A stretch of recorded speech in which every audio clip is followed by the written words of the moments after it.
Most parents think they are managing behavior, but in reality, they are teaching the brain what to repeat. The habits children practice every day often matter much more than the lessons parents try to teach. In this video, you will see how 5 ordinary parenting decisions quietly shape discipline, empathy, focus, gratitude, and resilience. Imagine a child sitting at the kitchen table. Homework sits wide open and unfinished, while a tablet is playing a video nearby. You know the homework should come first, but the child looks up and asks for 10 more minutes. You hesitate. Then you say yes. You already know the game can wait. You already know the homework matters more. But you are tired. You just don't want another argument tonight. You just want the evening to move forward quietly. The decision feels small.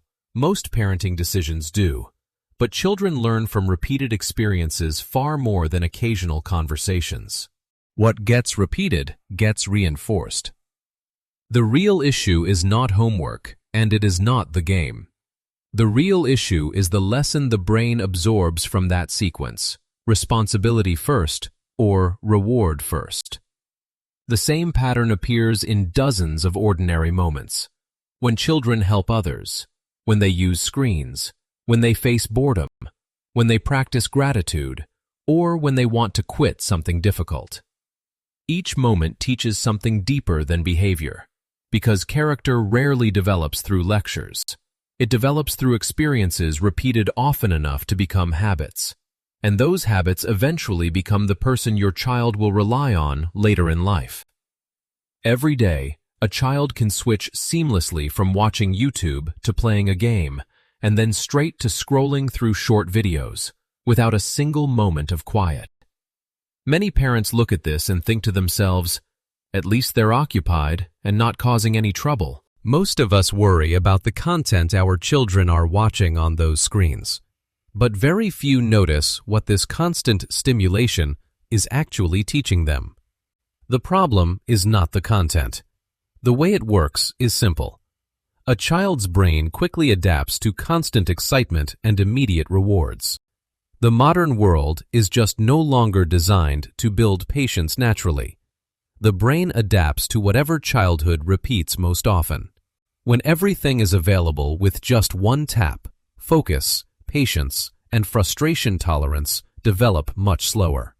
Are we accidentally taking away our children's ability to handle boredom? And that creates a deeper problem, one that most parents never intended. Many parents often sigh and think to themselves, I've explained this so many times already.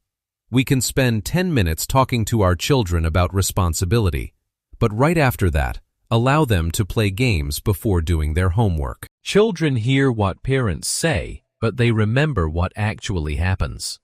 Explanation is not training.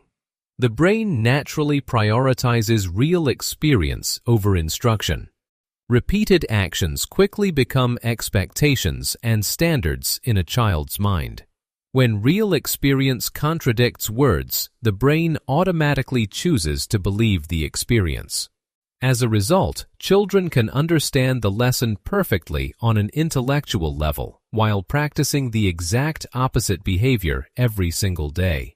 What is the point of a lecture if our actions are teaching them a completely different lifestyle? The lesson children absorb most deeply is always the lesson they experience.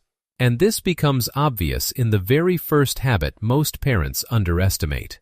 Many parents compromise and think to themselves, I just don't want another argument tonight. So the homework workbook stays wide open and unfinished, while the computer screen stays bright for another 20 minutes of gaming. Most children do not wake up wanting responsibility. That is exactly why this habit matters so much. Small sequence, big lesson, snappy pause. The order of daily activities teaches children what deserves priority. Through these small moments at home, a child's brain learns one of 2 pathways: either responsibility before reward or reward before responsibility. When we flip this order, delayed gratification weakens. Important tasks like cleaning the bedroom or preparing school bags slowly begin to feel optional. like a choice they can just skip if they want to. Children are practicing a future lifestyle, not just today's schedule. Are we accidentally training them to postpone the things that matter most? But discipline alone is not enough. Many parents are busy and choose to do everything themselves, thinking, "It's just faster if I do it myself." So, while a mother is busy preparing dinner, the child sits quietly on the couch, without needing to help carry a single grocery bag into the house. Many parents teach kindness through words, but very few actually create situations where that kindness is practiced. Empathy is physical before it becomes emotional. The way it works is simple. Through small tasks, a child's brain learns to notice other people's needs and respond to them. Without this contribution, children easily become highly skilled consumers, but very weak contributors to the family. Children learn responsibility for others by actually being responsible for others. Are we accidentally training our children to always receive but never give? Yet even an empathetic child struggles when technology and stimulation dominate their childhood. Many parents just want a few minutes of quiet and think to themselves, "I just need some peace right now." So when a child says, "I'm bored" during a long car ride, a phone appears within seconds. Most parents think they just solved their child's boredom, but in reality, they may have removed its very purpose. Boredom is not an emergency. The way it works is simple. When rescued too quickly, a child's brain never practices generating engagement from within. It learns to sit passively, waiting for stimulation from the outside world. The biggest issue is not the screen itself, but what that screen is replacing. When quiet moments are filled too easily, creativity, attention control, and independent thinking weaken over time. The moments you keep rescuing your child from may be the exact moment they need most. Are we accidentally destroying our children's independence just to get a few minutes of peace? Because the brain must learn to self-direct and know exactly where to place its attention. Many parents look at this habit and think skeptically. This question seems too simple. Does it really change anything? So, before bedtime, instead of letting their child scroll through a phone, they simply ask one gentle question. What made you smile today? Gratitude is not pretending life is perfect. Gratitude is training attention. Attention is a habit. The way it works is simple. When this question is repeated every night, a child's brain automatically shifts focus toward positive experiences, good relationships, and the support they receive. Without this practice, children naturally focus only on what is missing, instead of appreciating what is present. In the end, children will only see what their attention has practiced seeing every day. Are we missing the simplest opportunity to build a healthy psychological filter for our children? But perspective alone cannot prepare a child for life's hardest moments. Many parents worry because they love their children, thinking to themselves, "I don't want to push them too hard. It hurts to see them stressed."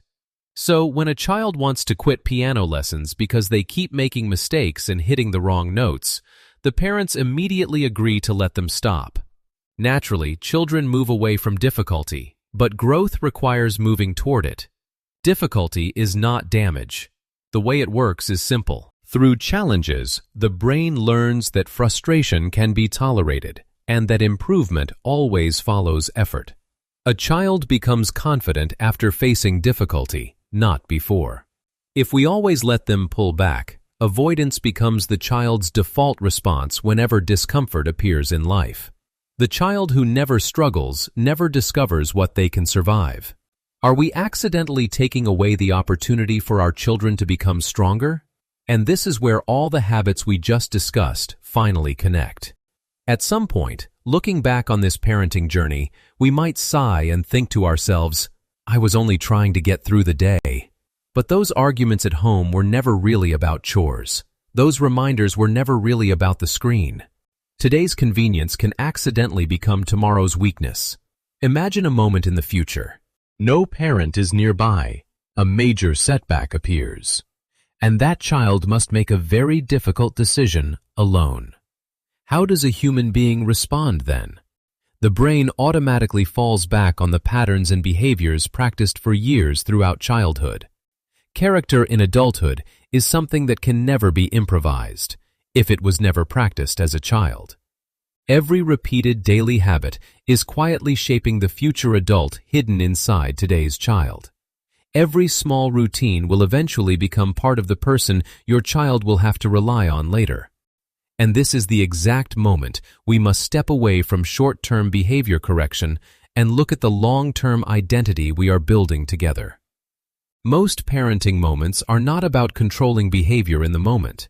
They are about what the brain learns to expect from life through repetition. What feels like a small decision today becomes a default response tomorrow. Some parents react to the moment.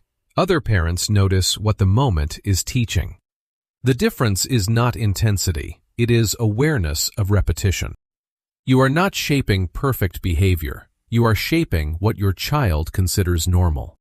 If you notice one habit you may be repeating without thinking, you can write it down in the comments, not to judge it, just to see it clearly. If this perspective helps you see everyday moments differently, you can continue exploring more parenting patterns like this. Small moments rarely feel important while they are happening. 10.